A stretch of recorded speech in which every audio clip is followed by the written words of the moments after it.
With echoes of centenary disputes between the West and the East still reverberating across the globe, the legendary Lockheed C-130 Hercules will be given an update that will eliminate the need for runways in the most inaccessible areas of the planet. The Hercules has been in service with the U.S. Air Force going back to the peak of the Cold War, branching into dozens of ever more specialized variants since then. As the U.S. Navy has no remaining flying boats in its fleet, an upgraded amphibious version of the reliable multi-purpose aircraft with removable floats is expected to renovate air deployment strategies for the following decades. In the words of journalist Tyler Rogoway, quote, "Although the romantic idea of taking a flying boat to some far-flung exotic locale died many decades ago, the flying boat idea has been coming up lately, but with a futuristic facelift."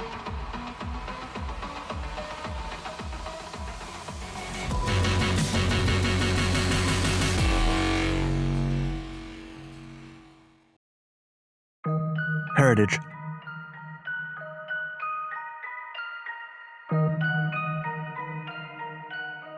The Lockheed C-130 Hercules is the longest continuously produced military aircraft, with over 6 decades of active service in the United States and in almost 6 nations worldwide.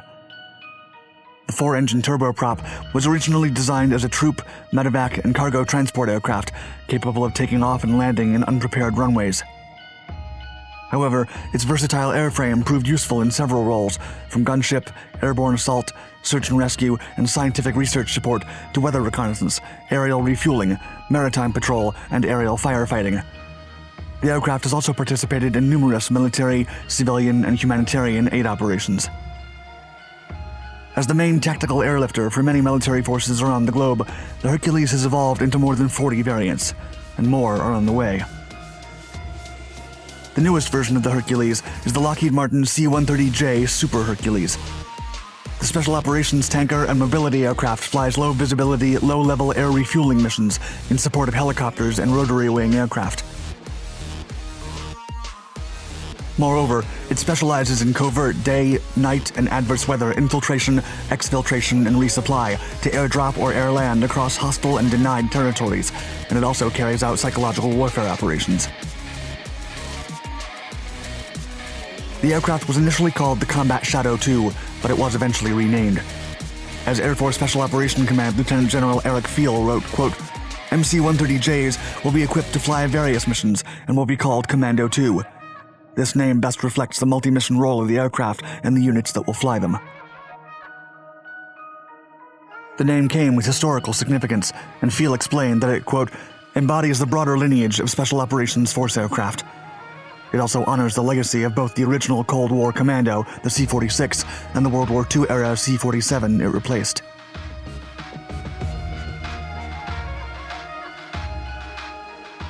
New Horizons.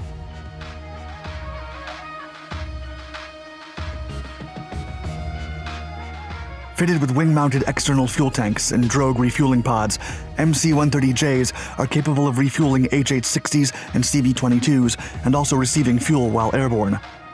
Among its specialized systems, Commando II features fully integrated INS GPS, color cockpit LCDs, NVG lighting, and heads-up displays. Furthermore, its defensive systems include large aircraft infrared countermeasures, digital moving map display, electro-optical infrared system, dual secure voice data SATCOM, enhanced cargo handling, and extended life wings.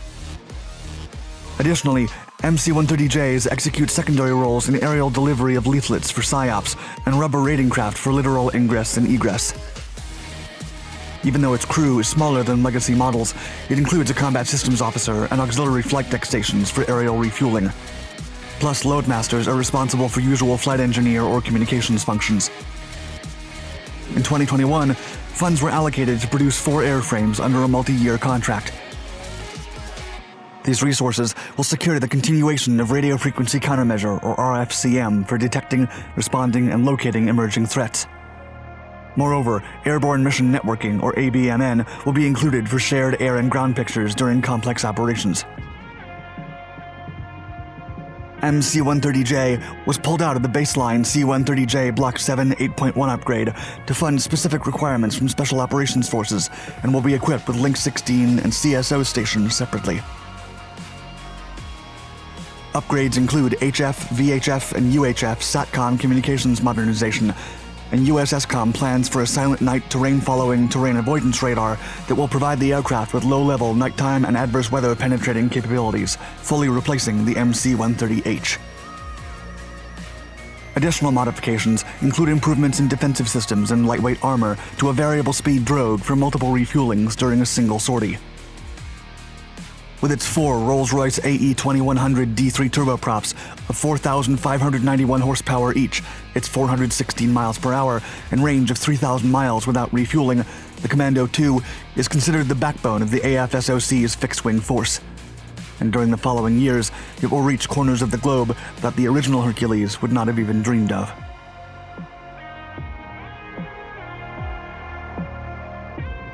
The future.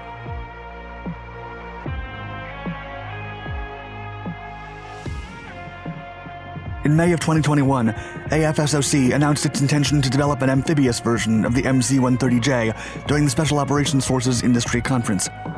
4 months later, on September 14th, the announcement was updated, noting that a task force of unspecified collaborators is contributing with the AFSOC and the Air Force Research Lab's Strategic Development Planning and Experimentation Directorate. For the time being, all efforts will focus on developing a prototype, and the ambitious initiative is estimated to reach operational capability demonstration within 17 months. The current plan is to showcase the concept by the end of 2022, as AFSOC Commander Lieutenant General Jim Silphy asserted, quote, "I can say with certainty that our plan is to conduct a demo by the 31st of December next year." The Lieutenant General emphasized that a flying demo would deploy a single aircraft. Moreover, its purpose will be to validate digitally engineered models that have already attested the aircraft's capabilities.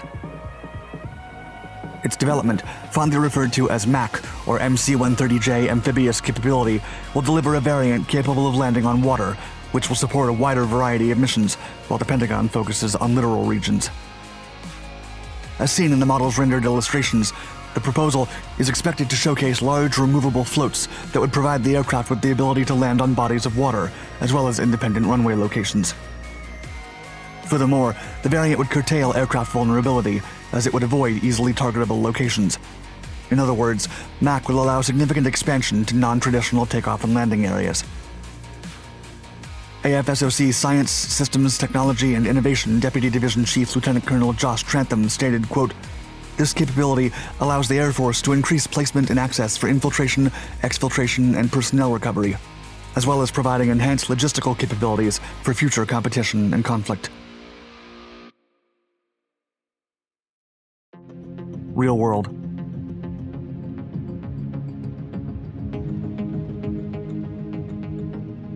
Several plans have been made to merge the versatility of the Hercules with amphibious capabilities going back to the 1960s, as Lockheed fantasized with the idea of a Hercules amphibian for the U.S. Navy.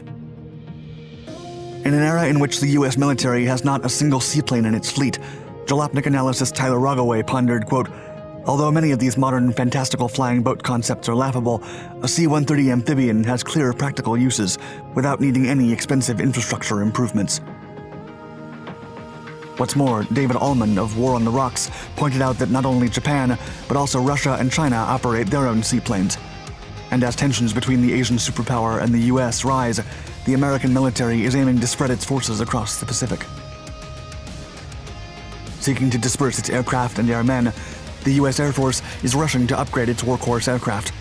The rapid prototyping effort is focused on increasing the, quote, "runway independence and expeditionary capacity" of its MC-130Js, and therefore the complete service. However, the $114 million model will be given a removable modification, which will create a hybrid and not a real seaplane. Silphy clarified, quote, "I see it referred to as a float plane or seaplane, which is not entirely accurate.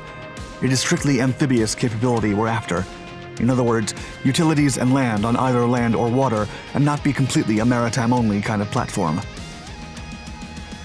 Prototypes are still being designed in digital environments and virtual reality modeling, emerging tools that will help streamline the development by incorporating real-world feasibility while lessening the risk factor. Nevertheless, a live demonstration should not be far off, and the world remains expectant. Thanks for watching this dark tech video. please like and comment in the section below. And for more military advancements, don't forget to subscribe to all of our Dark Documentaries channels.